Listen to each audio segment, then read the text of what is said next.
अब ये टोपी वाला कवि तो टोपी पहनाने की काम करता। ये हमारा टोपी वाला है, दो साफे वाले हैं। एक का साफा तो जो है बहुत हमारे मान का प्रतीक है, और दूसरा जो हमारा तोहफा है वो हमारे अलग टाइप का तोहफा है। इसके अंदर हम सब ने अपने लिफाफे रखे हुए हैं।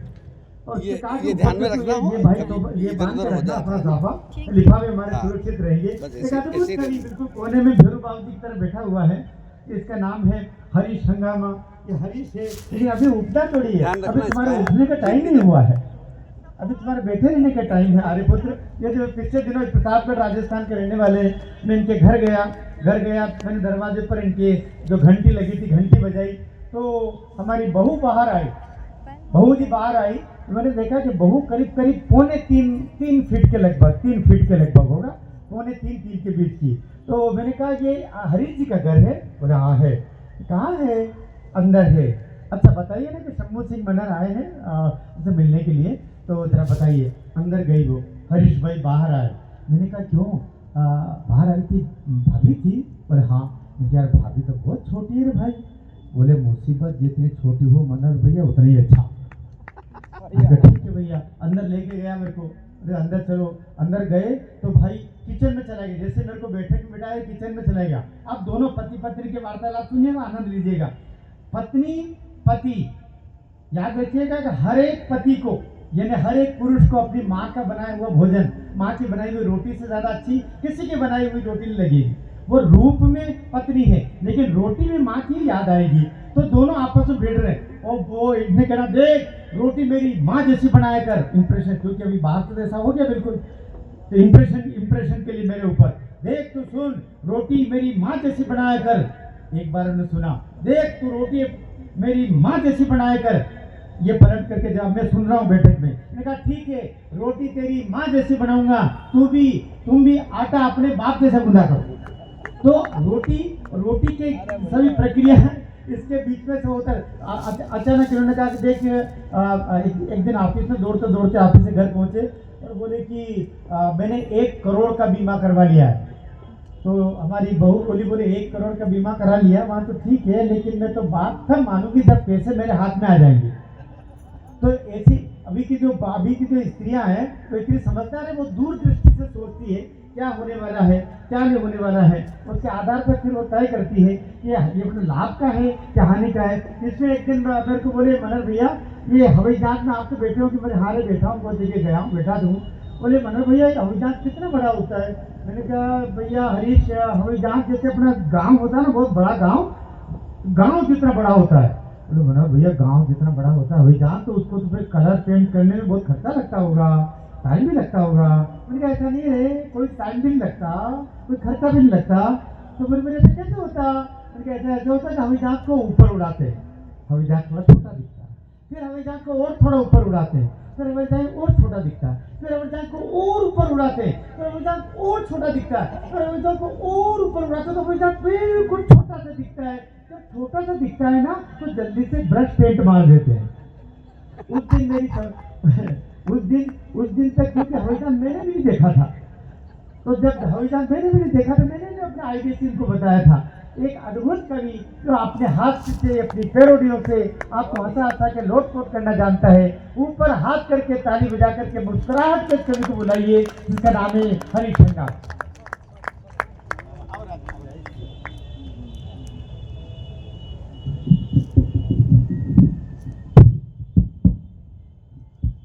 बोलिए भारत माता की। बहुत ज़्यादा श्रोता नहीं है लेकिन फिर भी आप जितने यहाँ पर कविता सुन रहे हैं बहुत अच्छा सुन रहे हैं। मैं आप सभी को प्रणाम करता हूँ और महान स्वतंत्रता सेनानी तात्या टोपे जी के बलिदान दिवस पर इस विशाल मेले में कवि सम्मेलन में सबसे पहले मैं कवि हरीश हंगामा चित्तौड़गढ़ राजस्थान से आप सबको प्रणाम करता हूँ।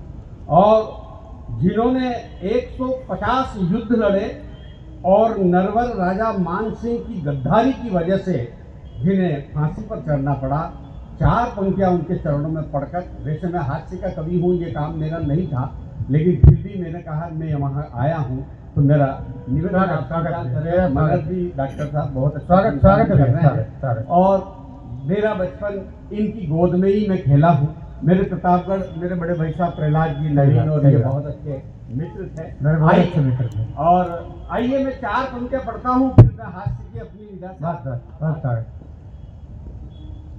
कि हमको आजादी दिलवाने हेतु, चौथी पंक्ति पर ताली मत बजाना, हथौड़ा ठोक देना, निवेदन करना चाहता हूँ माइक की आवाज थोड़ी और बढ़ा देना, हाँ इसको बढ़ा देना थोड़ा, कि हमको आजादी दिलवाने हेतु खेली खून की होली है, सेना नायकता क्या टोपे तो खुददारी की बोली है, और मान सिंह की गद्दारी ने हमें कलंकित कर डाला। चौथी पंक्ति पर ताली मत बजाना, हथौड़ा ठोक देना, निवेदन करना चाहता हूं कि मान सिंह की गद्दारी ने हमें कलंकित कर डाला, मान सिंह की गद्दारी ने हमें कलंकित कर डाला, वरना 57 में ही उठ जाती अंग्रेजों की डोली है, वरना 57 में अंग्रेजों की डोली है। बहुत बहुत धन्यवाद। आइए पुनः प्रणाम करता हूँ सभी कवि मित्रों ने, हमारे भाई ने याग्निक जी ने बहुत अच्छा वीररस पढ़ा। आइए मैं थोड़ा हास्य की अपनी विधा से आपको हंसाता हूँ। 4 पंक्ति बस स्वागत। आह चिकना चिकना चिकना, आह चिकना चिकना, आह चिकना चिकना चिकना, हंसिए आप। आह चिकना चिकना चिकना, आह इसको बढ़ा देना थोड़ा, आह चिकना चिकना चिकना, आह चिकना चिकना, और संसद में कितने सर फूटे, एक दूजे की कुर्सी लूटे, लाते जैसे चप्पल जूते, ऐसे लड़ते जैसे कुत्ते। आह चिकना चिकना, पीछे वाले पैसे बैठे हुए जैसे मुझे श्रद्धांजलि देने के लिए आए, भगवान ने आदमी बनाए रखे।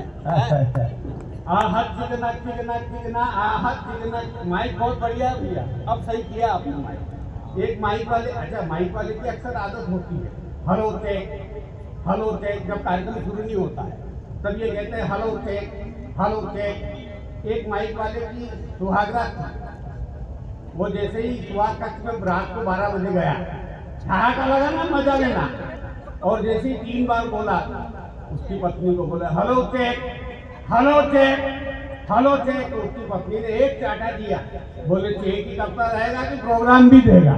तालियां कमजोर है आपकी, एक बार ताली बजाओ, निवेदन करना चाहता हूँ। अच्छा एक बार ऐसे ही एक कवि सम्मेलन में मैंने तड़कता भड़कता गीत सुनाया तो आधे श्रोता भग गए, फिर एक तड़कता भड़कता गीत सुनाया तो आधे थे वो भी भग गए, एक श्रोता बैठा रहा। मैं मंच से उतरकर उसके पास गया, मैंने कहा भाई साहब आपने मेरी आत्मा को समझा, मेरी पूजा को समझा, मेरी भावना को समझा, अच्छा बताइए आप कौन है? वो बोला मैं माइक वाला। अच्छा माइक और वाइक में बहुत सी समानता है डॉक्टर साहब, लेकिन 2 दिन अंतर सुनना, आनंद लेना। सबसे पहला अंतर, माइक के सामने अपन बोल सकते हैं, वाइक के सामने नहीं बोल सकते, पहला अंतर। दूसरा, माइक एक साथ 8-10 लगा सकते हैं, वाइक में ऐसी कोई सुविधा नहीं है।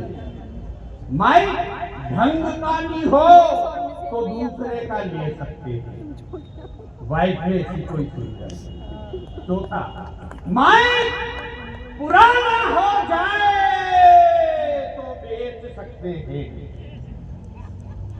हाँ अच्छा वाइक भाई। में ऐसी कोई सुविधा नहीं। नहीं गलत जगह आपने साबित हो, तालियां यहाँ चलेंगी कि माइक जब बिगड़ता है तो बंद हो जाता है, और वाइक जब बिगड़ती है तो शुरू हो जाती है। मुझे शुरू कीजिएगा, निवेदन करना चाहता हूँ। बढ़िया। हम सबने जीना सीखा, अरे इसका जो अपमान करे हो सकता नहीं किसी का, ऐसे उस गद्दार को नानी याद दिलाओ, मेरे भारत देश से उसको दूर भगाओ। आस्तीन के साथ नहीं हम देंगे तुझको पलने, नहीं देंगे तुझको पलने, और सत्ता को पाने में सारे नेता हैं दूसरे। आह चिकना चिकना चिकना, आह चिकना चिकना चिकना, आह चिकना। अच्छा देंगे, अच्छा देंगे। और दोनों ही हारे लालू के लाल, बढ़िया। दोनों ही हारे लालू के लाल, तेजू तेजस्वी और खेसारी लाल। हाँ दिमाग पर थोड़ा सा लोड लेना। पप्पू ने मुंह खोला, मोदी को जोर बोला। पप्पू ने मुंह खोला, मोदी को जोर बोला। लालटेन बुझ गई अब्बा अब्बा, लालटेन बुझ गई अब्बा अब्बा। बढ़िया हरीश भाई। हो लालटेन बुझ गई, बंगला खाली कर गई, राबड़ी अपने घर गई अब्बा अब्बा। मिस्टर लालू निकला फूटा डब्बा, ये काटा सटाके एक घर से उठा ले, रंगारी वाले क्यों गाए गाने। वो सच्चे न थे वादे, थे झूठे इरादे, आरजेडी के बिक गए सारे प्यादे। लालू ने चारा खाया और जंगल राज चलाया, लालू ने चारा खाया और जंगल राज चलाया। लालटेन बुझ गई अब्बा अब्बा, मिस्टर लालू निकला फूटा डब्बा। ताली बजाओ ना, ऐसे का अच्छा हरीश जी। था पप्पू भी अनाड़ी, पप्पू कौन था? पप्पू भी अनाड़ी, पप्पू कौन? हाँ, पप्पू पास हो। था पप्पू भी अनाड़ी, तेजस्वी भी अनाड़ी, पटरी पे चलती पलटू की गाड़ी। वाह वाह वाह वाह वाह। इतनी मेहनत करने के बाद भी आपने ताली एक ताली आई और मैंने कितनी मेहनत करी होगी इस तरह है बाबा। आए मेहनत। था पप्पू भी अनाड़ी, तेजस्वी भी अनाड़ी, पटरी पे चल दी नीतीश की गाड़ी, पटरी पे चल दी नीतीश की गाड़ी। लालू ने चारा खाया और जंगल राज चलाया। लालटेन बुझ गई अब्बा अब्बा, हो मिस्टर लालू निकला फूटा डब्बा। बढ़िया हरीश और भाई। जुगनी जुगनी आहा आहा। आए हाय जुगनी जुगनी। अटल जी जब लाहौर गए समझौता करने के लिए, तो वहाँ की एक पत्रकार ने बड़े प्यार से उन्होंने शादी का प्रस्ताव रखा। आइए 4 पंक्ति सुनते हैं आशुतोष जी के सूत्रधार में आज का ये कवि सम्मेलन है। एक बात उनके लिए भी मैं कहना चाहता हूँ। ये वीर रस के कवि हैं, वीर रस के कवि मुकेश जी बैठे हुए हैं, और मैं हास्य का कवि हूँ, हास्य का अपना आनंद अलग रखता हूँ। एक बार मुझे दिल्ली का कवि सम्मेलन मिला, आशुतोष जी का फोन आया, बोले हंगामा जी दिल्ली चलना है। मैंने कहा बिल्कुल चलेंगे। तो मेरे चित्तौड़गढ़ के दोस्तों ने कहा था कि दिल्ली जाओ तो लाल किला देख के जरूर आना। मैंने कहा आशुतोष जी लाल किला तो देखना ही है। दिन भर हम दोनों ने लाल किला देखा। शाम की 6 बजे मुझे भूख लगने लगी। मैंने कहा आशुतोष जी भूख लग रही, क्या करें? आशुतोष जी बोले वो देखो सामने लिखा है भले पधारो। मैंने कहा बिल्कुल पधारो। अंदर घुसे, 2 दरवाजे, एक पे लिखा था शाकाहारी, दूसरे पे मांसाहारी। आशुतोष जी बोले कौन सा खाएंगे? हंगामा। मैंने कहा ब्राह्मण का बच्चा शुद्ध शाकाहारी। फिर शाकाहारी वाले में घुसे, फिर 2 दरवाजे, एक पे लिखा था डालडा घी, दूसरे पे देसी घी। आशुतोष जी बोले कौन सा खाएगा? हंगामा। मैंने कहा ब्राह्मण का बच्चा शुद्ध देसी घी। फिर देसी घी में घुसे, फिर 2 दरवाजे, एक पे लिखा था नकद, दूसरे पे उधार। आशुतोष जी बोले कौन सा खाओगे? हंगामा। मैंने कहा ब्राह्मण का बच्चा उधार। अंदर घुसे, पिछवाड़े रोड पे बाहर आए, और बाहर आते ही